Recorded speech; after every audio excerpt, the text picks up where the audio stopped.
Hi, it's Allie with Seattle Coffee Gear, and today we're shooting some tips and tricks about the Rocket Giotto Evoluzione R. Basically, this is the rotary style pump of this machine. So very similar to kind of the function of the rest of the lineup, but it is plumbable. It's a hardier pump. The rotary pump is going to help your machine last a little bit longer. You might notice it's a little bit quieter, but one of the biggest benefits that people like is the plumbability.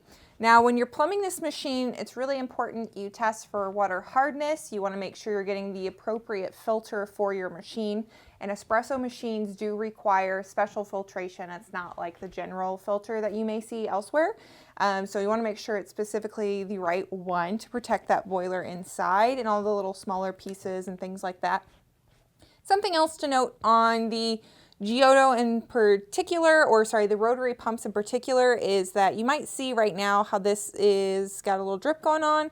That's totally normal. It's actually got a different function on the rotary pumps than it does on the vibratory pumps. This is the expansion release valve, so it's just releasing a little bit of extra pressure from the boiler. So it's common after a shot or when your machine is warming up. When the machine is warming up, you want to let it warm up for about 20 minutes to get the best shots. You should see that the pressure gauge for the service boiler is in that green zone, and the E61 group here at the top will be hot. Be careful, it does get pretty hot. I have definitely made the mistake of touching that a little too lightheartedly. Definitely gets hot. So you want to make sure your portafilter gets hot. I would definitely recommend for any heat exchanger, which this is, you want to give it a flush whenever you're about to brew your shot. Just a few seconds. Really, it depends on how long the machine's been sitting and heating.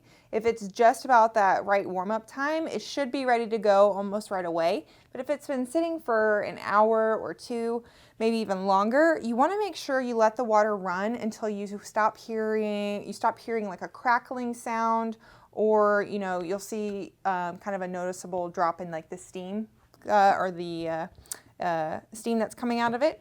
Another trick would be to make sure you purge your steam arm before you steam your milk.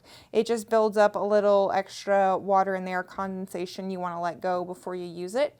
The hot water on this is connected to the service boiler. So if you're going to be making Americanos or something like that, something to note is the larger or the more hot water that you pull from this arm, the more it is taking away from your boiler. So if you use like, I don't know, 24 ounces of that water, you're going to have to wait a little while for your machine to reheat.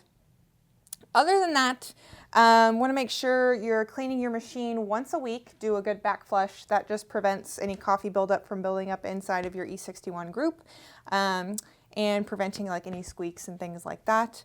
You want to make sure that you are, taking care of your machine. You should be doing all of the regular routine maintenance. About every 3 years, take it in for a tune-up and check it out, make sure everything's working properly. About every 6 months, you'd want to change this gasket that's inside the machine here to make sure that this is still sealing.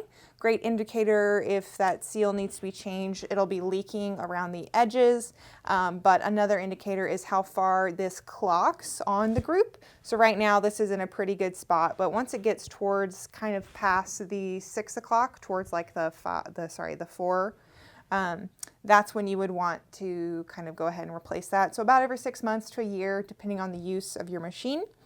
And that's about it. Thank you guys so much for watching. If you have any questions about this machine, please let us know in the comments below. Don't forget to like, subscribe, and we will see you next time. Thanks.